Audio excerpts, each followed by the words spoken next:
Hey folks, welcome to a portfolio review at Finominal.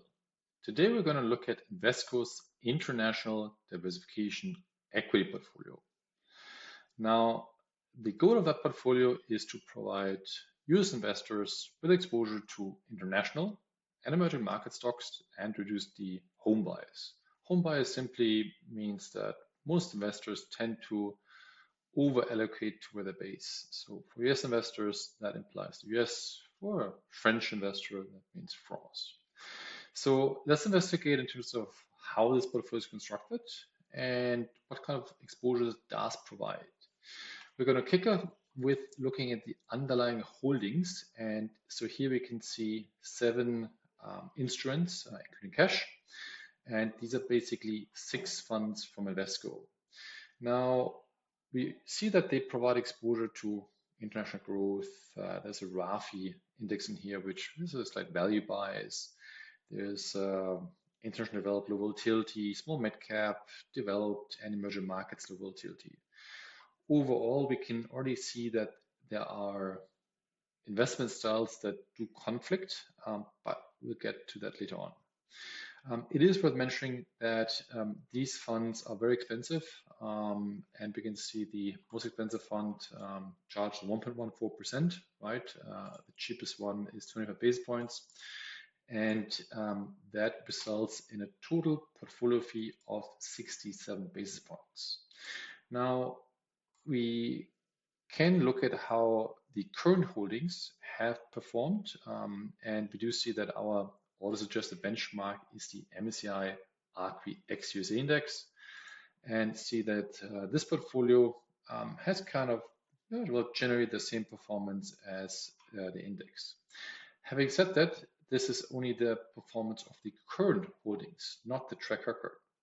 Now, we can look at the fact sheet of this Invesco's international diversification equity portfolio, and we do see that over here that the annualized compound return since inception in 2018 was negative 1.12 versus the benchmark, which is actually the same one that we're suggesting, the MSCI ACWI ex-USA, that generated a positive performance of 3.65%.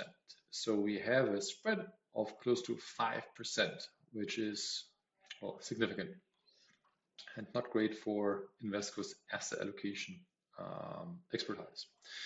Now, let's investigate a little bit further in terms of how this portfolio is comprised. We can have a quick look at the exposure per countries. So we do see that the largest allocation goes to Japan with 12%, followed by United Kingdom, Canada, and France. We can also see that the portfolio is largely comprised of large cap stocks. There's a tiny allocation to mid cap stocks and almost nothing to small cap stocks. Now, it's also worth interesting to look at the factor exposures. Earlier, I explained that the underlying funds tend to conflict, right, from factor exposures. So, for example, there is exposure to growth fund.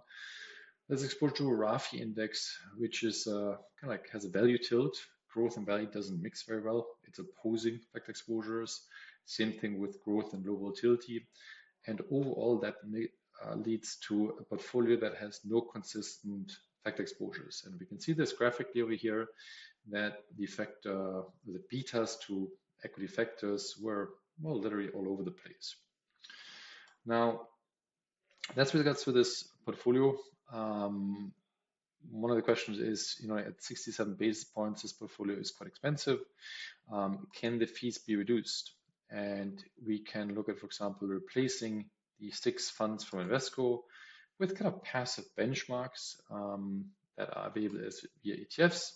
And so, for example, we can see there is the product, in the Invesco Developed Markets Fund, right, which charges 1.3%. We can replace that with an ETF from BNO that traces an EM index and that charges only 11 basis points. And so if we do this for this entire portfolio, we can effectively reduce the performance from 67 basis points to 9 basis points. And the interesting part about that is it actually would have led to a portfolio with a higher performance. Finally, we can also ask ourselves the questions is, can we simplify this portfolio?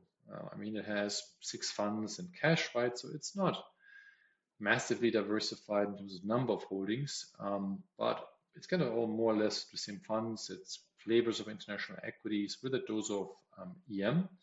And we can simplify this portfolio just via 2 holdings. One is the iShares Core MSCI Total International Stock ETF that gets 75% weight, and then there is a European stock index with a 25% weight. We can see from a performance perspective, this is almost identical to this more complex portfolio from Invesco. And again, we would be able to reduce the fees from 67 basis points to 8 basis points. And that kind of wraps up our short analysis of Invesco's international diversification equity portfolio. As mentioned, the goal is a useful one in a sense of helping US-based investors to diversify internationally and reduce their home bias, especially given that US stocks are and have been quite expensive, and that tends to be at the medium to long term an indicator of negative or lower returns. But this portfolio is just too expensive with 67 basis points. It's too complicated, so either you can reduce it into these 2 securities, right? Or you could also just simply buy the MSCI ACWI ex-US index, which is available for a few basis points via ETFs. Hope that helps. Have a nice day.